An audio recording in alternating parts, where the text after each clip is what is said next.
My husband overheard the one thing that could destroy us. I never meant for him to hear it. Not like that.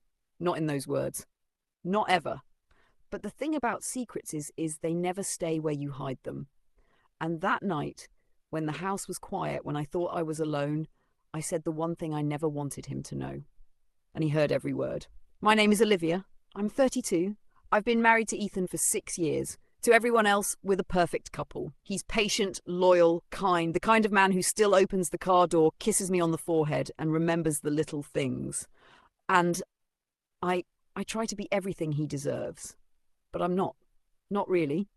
Because there's something I've carried in silence for years, a truth that doesn't fit inside our love story. A truth that, if spoken aloud, could burn everything to the ground. It started with my best friend, Celine. We met in college. I was the quiet one. She was the fire. We were inseparable until she introduced me to her older brother, Ethan. I'd like to say it was love at first sight, but it wasn't.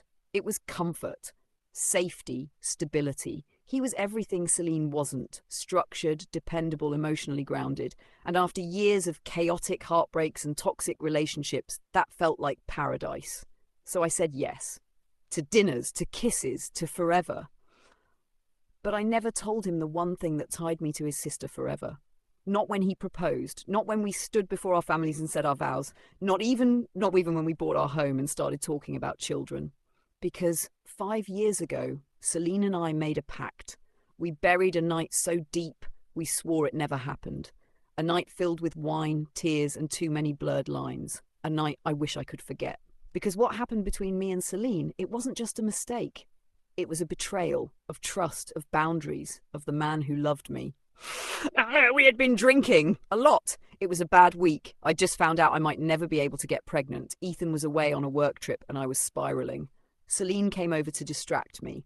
One bottle became 2.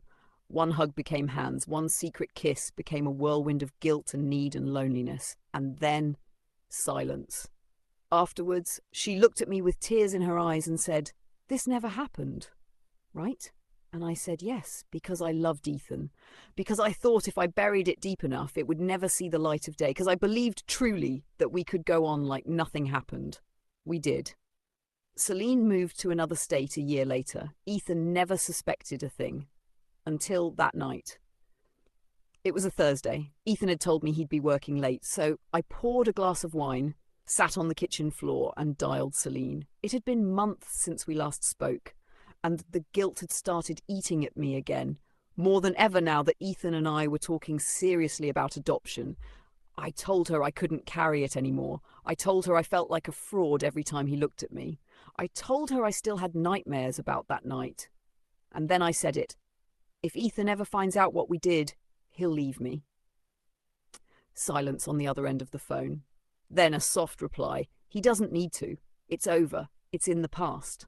But it wasn't, because as I hung up the phone and turned around, Ethan was standing in the hallway. He wasn't supposed to be home yet. He wasn't supposed to hear. But he had. His face was blank. Too blank. Like every muscle had frozen. I opened my mouth, but nothing came out. He just stared at me, eyes wide, body still. And then he whispered the words that gutted me. "What did you do with my sister?" I tried to speak, to explain. But how do you explain something you don't fully understand yourself? He sat down slowly as if his knees might give out. "You slept with her?" "Ethan, it wasn't." "Answer me." "Yes," I said, my voice breaking, but it wasn't planned. It wasn't love. It was grief and alcohol and confusion. I hated myself the second it happened. He looked up at me. "And you didn't tell me?" "I couldn't. I was afraid. I didn't want to lose you." Tears ran down his face. Too late. He left that night. Didn't pack a bag. Didn't take anything but his car keys. I didn't hear from him for 3 days. Those 72 hours were the longest of my life. I couldn't eat, couldn't sleep. I kept replaying that moment. His eyes, the silence, the way the air turned to ash between us. And worst of all, I didn't blame him. If the roles were reversed, I would have left too. On the 4th day, he called. His voice was tired, hollow. "I need answers," he said. "I'll give you all of them," I promised. He came over that night. We sat across from each other like strangers in the house we built together. And I told him everything. How broken I felt after the infertility diagnosis. how alone I was, how much I missed him that night, how Celine and I crossed a line neither of us understood, and how I regretted it every day since. I didn't cry, because I didn't deserve to. He listened, quiet, still. And when I finished, he said, "You didn't just cheat on me, Olivia, you shattered my family." That hurt more than anything else, because he was right. It wasn't just the betrayal of a spouse, it was the betrayal of a sibling, and it had been kept hidden by both of us. Weeks passed. He moved in with a friend temporarily. We went to therapy, separately, then together. I wanted to fix it. He wanted to understand it. Sometimes those aren't the same thing. The hardest part was when he said, "I don't know how to look at you and not see that night," because no matter how much he loved me, some damage lives forever in the space between two people. Months later, Ethan sat me down. He held my hands in his and said, "I forgive you." Tears spilled from my eyes. But my heart stopped. I can't forget it. And I don't think I'll ever fully trust again.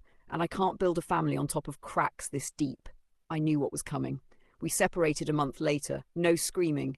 No blaming. Just two people who once loved deeply, but were broken by one truth too heavy to carry.